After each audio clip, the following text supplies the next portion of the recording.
What will you do to encourage transparency and public access to government and public participation in the legislative process?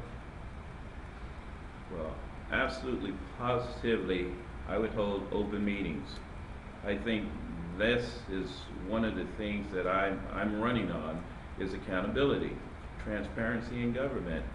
I'm not a politician. I'm a military officer from the Marine Corps, and one of the things that I believe in that people should know why we're doing it. They may not like why we're doing it, but they should at least know why we're doing it. And I think that is my responsibility as a legislator, as a representative of the people, is to serve the people, not serve myself, but serve them. I can't serve them if they don't know what's going on. But at the same time, people tend to, one wants this, another wants that. All I can do is present it to them through open forums, like monthly meetings. I know the city council meets twice a month, and that by having meetings with the citizens, similar to what we had the other day over in Arlington about the naming of Craig Field, it gets citizen input. And what's important is that citizens have some input.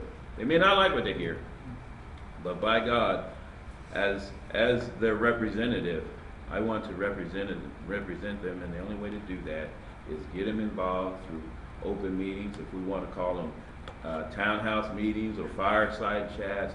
I want to be the type of person, the type of representative that can meet them in their neighborhood and say, hey, this is why we did it, and we might have to live with it, or maybe there's something else that we can do. But we must move forward. Decisions have to be made.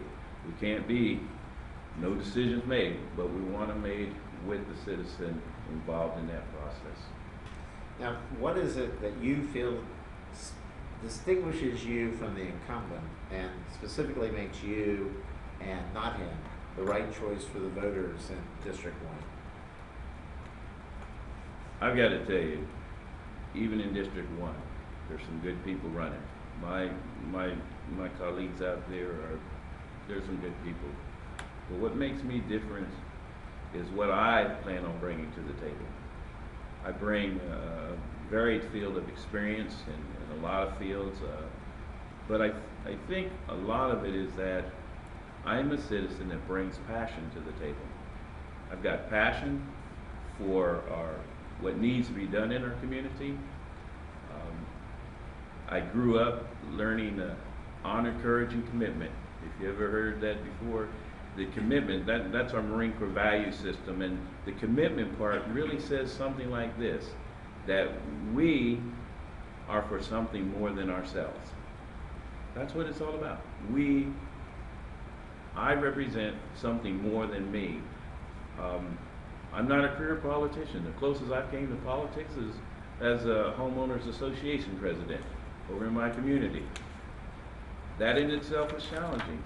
But as a Marine Corps leader, I find that getting people involved gets things done. And by my value system of honor, I think that lets people understand that I'm going to tell them the truth. You may not like the truth, and I'll say that over and over again. You may not like what you hear, but you're going to hear it anyhow. And then we can make the decisions, the hard choices that have to be made. But the Marine in me says decisions have and will be made. That's it. They will be made. But I'm going to tell you, I'm going to get your input before I make the decision, and I'm going to get your input after I make the decision on your behalf. But at least the decisions will be made that will honor you. And that includes, there's this thing about ethics in government. Oh, I'm not the biggest businessman, but I'm going to tell you, not the ethics of the airline industry or the ethics of the railroad or the ethics of the police department. We're going to bring a value system that, I'm going to bring a value system that my other constituents don't have. Marine officer. I'm an Eagle Scout in the Boy Scouts of America. I'm also a professional Boy Scout. You know, we teach kids character development. You know, the character traits. Those are the things, based on those systems that I've grown up with, that I'm gonna bring to my constituents if elected. I'm gonna bring to City Hall, and we're gonna run this city the way we believe the citizens believe the city should be run. And I want to be a part of that. Our final question is, assuming that concerned taxpayers of Duval County were to officially endorse you, what actions, if any, would you take to inform the electorate of this fact?